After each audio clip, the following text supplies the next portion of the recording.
मंत्री जी, एक मिनट, उत्तर प्रदेश में आपके सीएम और डिप्टी सीएम के बीच जो चल रहा है घमासान, उस पर क्या कहना?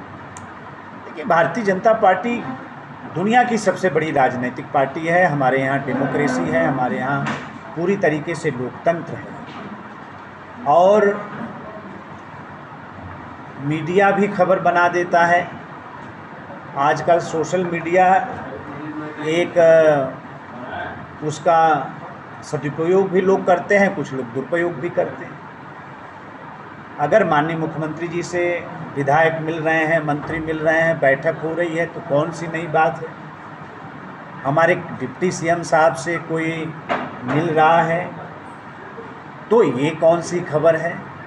तो मिलना जुलना नहीं, इसको लेकर के दिल्ली में कल आला कमान ने भी घमासान खत्म करने के लिए कहा है। घमासान है नहीं तो खत्म क्यों होगा? नहीं, देखिए, मैं फिर ये कह रहा हूँ कि दिल्ली में नीति आयोग की बैठक और उसके बाद माननीय मुख्यमंत्री गण जो हैं, जो मंत्रिपरिषद है, मुख्यमंत्री परिषद है, उसकी बैठक है। अब वहाँ तो प्रत्यक्ष रूप से न हम थे न आप में से कोई था। हम लोग ये मानते हैं कि ये बेवजह की बात है, किसी भी प्रकार की कोई सच्चाई इस तरह की बातों में नहीं है। भारतीय जनता पार्टी की सरकार बहुत ही स्मूथ तरीके से आगे बढ़ रही है, कहीं कोई विरोधाभास नहीं है। ओम प्रकाश राजभर जी को लेकर क्या कहना चाहेंगे? ओम प्रकाश जी हमारे गठबंधन के साथी हैं। मिलजुल कर उत्तर प्रदेश के विकास में हम लोग आगे बढ़ रहे हैं। ये बजट का एक सवाल है कि आपके घर में पंजीकरण क्यों चल रहा है 6 मार्च? अभी हमने किसी वजह से, मैंने कहा कि अभी मैंने किसी वजह से उसको रोका था, पोर्टल हमने बंद करा दिया था। अभी हम फर्स्ट अगस्त से हम फिर चालू करा। अटल आवासीय विद्यालय यहाँ पर निर्माण कराया गया है, वहाँ पर भी कुछ दिनों पहले ही बच्चों का पूरी तरह पढ़ाई बाधित हो गया। कहीं ना कहीं मनोरमा नदी के बाढ़ से वो पूरा परिसर बढ़ गया। लो लैंड नहीं, पढ़ाई कहीं से बाधित नहीं हुई है। जल जमाव की शिकायत मिली है। मैंने अपने माननीय जिलाध्यक्ष जी से भी अनुरोध किया है, क्षेत्रीय हमारे जो विधायक हैं उनसे भी हमने अनुरोध किया है और मैं भी खुद जाऊंगा।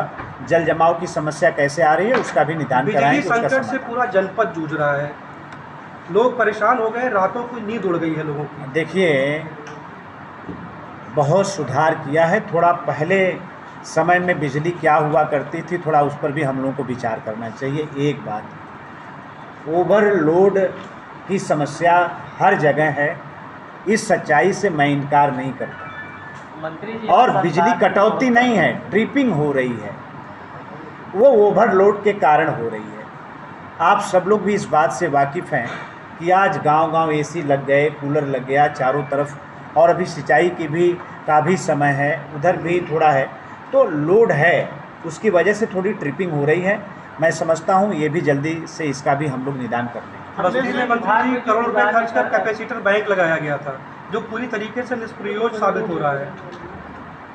अगर ऐसी कोई बात है तो आज ही मैं जिला प्रशासन से इस संबंध में चर्चा करूँ। बहुत बहुत धन्यवाद। लोकसभा चुनाव अभी बीता है और उसमें एक बड़ा मुद्दा था नौकरियों को देने का। सेवायोजन मंत्री हैं आप, इस सत्र में या ये कह लीजिए कि ये सरकार बनने के बाद कितनी नौकरियां आपके द्वारा दी गई हैं? मैं दावे के साथ कह रहा हूँ कि 2017 से पहले 2012 से लेकर 2017 में आप आंकड़े उठाकर देखिए।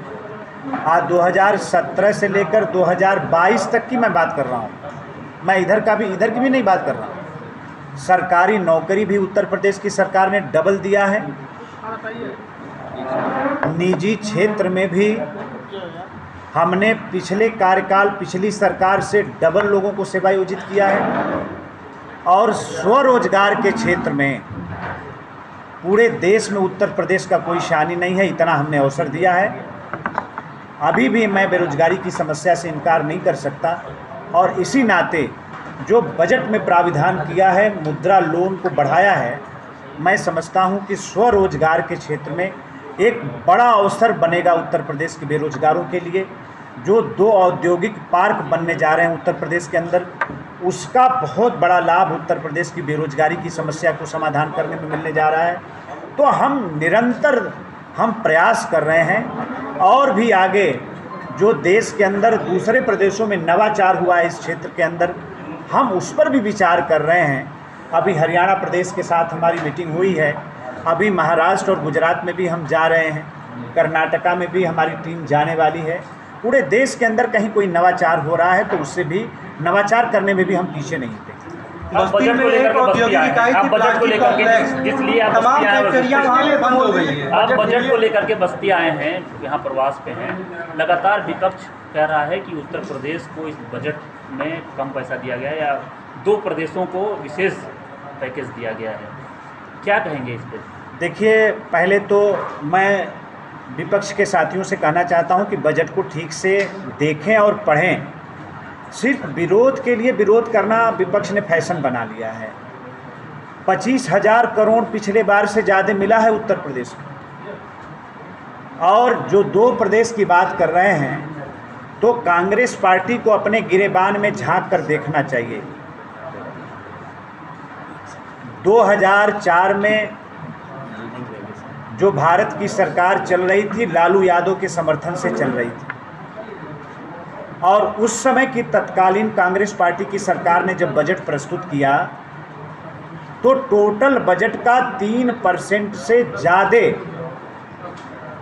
लालू यादव के बिहार को उस समय दिया, और इसके अलावा भी 26,000 करोड़ का अलग से पैकेज दिया।